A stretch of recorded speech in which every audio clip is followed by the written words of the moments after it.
Seems like Bonnie is trying to take us somewhere.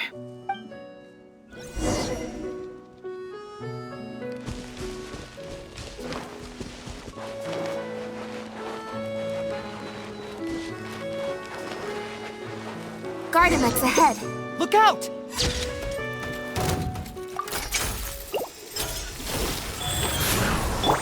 Ugh. Fallen leaves, adorn my night!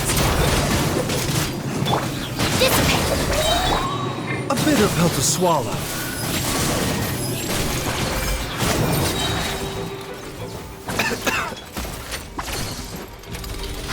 Taking a turn for the better. Wind strike! Sacred name, fortune preserver. Life goes on. Stand with me! Out of my way!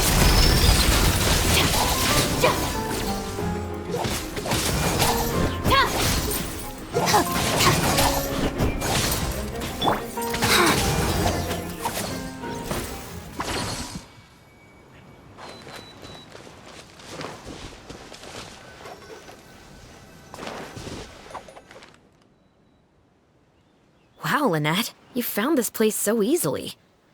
If I thought there was any chance you'd say yes, I'd Sounds familiar. I pretty much receive letters daily from people. Let's just focus on our search.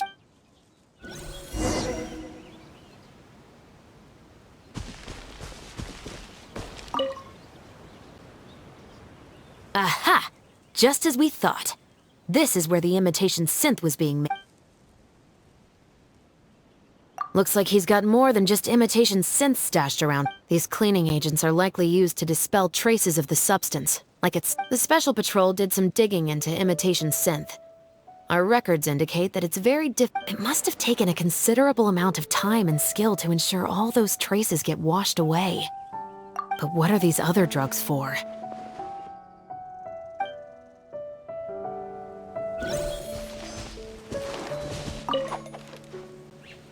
The material these bags are made of, it's quite rare. It's the very same, actually. Romaritime flower fiber. But there's something special about the composition of these bags. I took a closer look, and it appears they're not only waterproof, but also corrosion and leak resistant.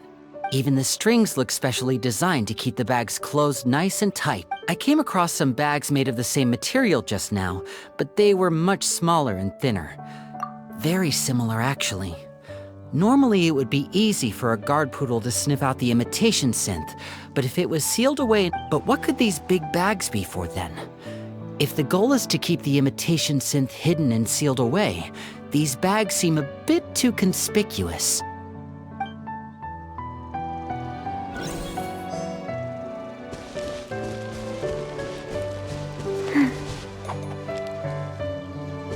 Faster? Okay, faster.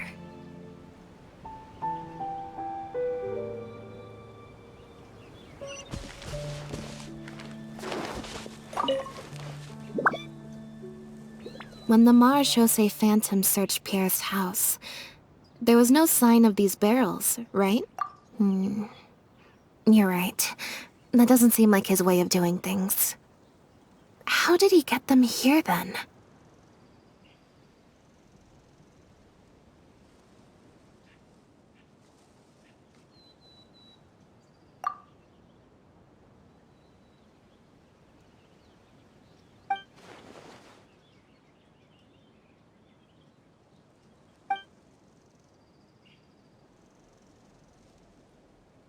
Only the lower halves of the barrels appear to have been submerged in water.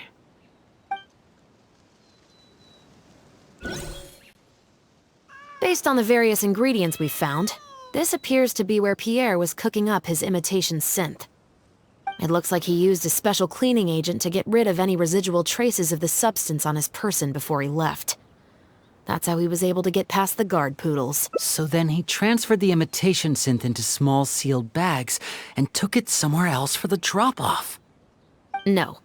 I don't believe our suspect is the kind of person who'd go around carrying incriminating evidence with him. That would potentially create too many eyewitnesses. The cleaning agent and the sealed bags might get past the guard poodles. But if a member of the public or even a guard on patrol happened to see him during the drop-off, a quick search would reveal everything. That's still a very risky operation.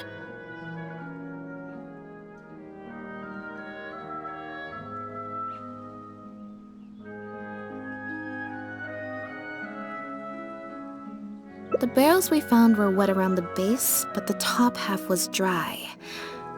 As if they'd been standing upright in the water.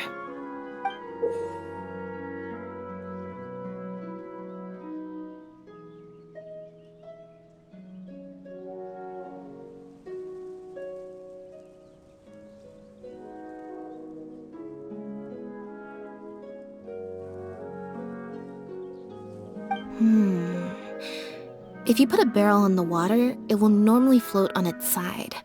Unless it's heavily loaded, in which case it'll sink.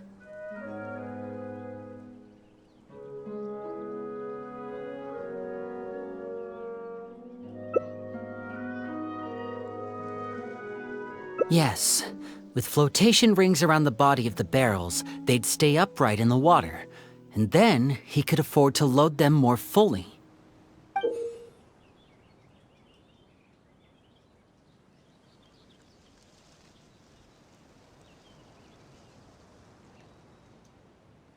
You think he used floating barrels? I suppose if he acted at night, when there are very few other boats around and visibility is low, it's a valid theory. We can't rule it out. But then, wouldn't the barrels be carried off by the waves or the currents? How would the person doing the pickup know where to look?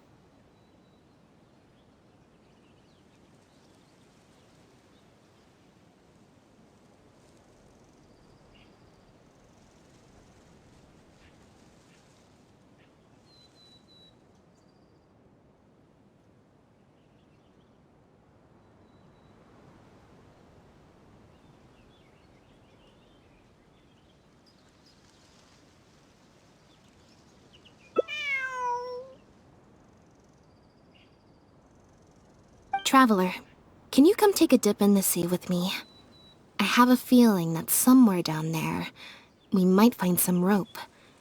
If a rope can be used to keep a pet from running away,